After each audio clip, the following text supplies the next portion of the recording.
Want to download and install MONGIL Star Drive on your PC?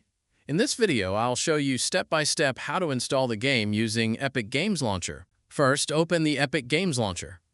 If you don't have it installed, open your browser and search Epic Games Launcher Download. Open the first link. Click on Download for Windows. Install the launcher on your PC.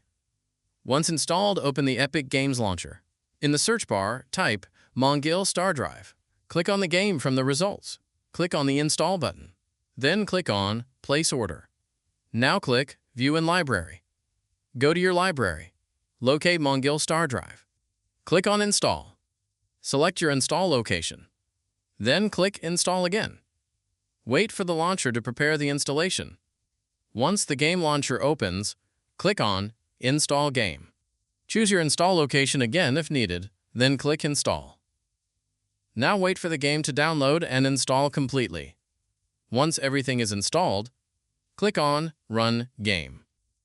Now you should be able to play MONGIL Star Drive on your PC. If this video helped you, don't forget to like, subscribe, and leave a comment. Thanks for watching, and I'll see you in the next one.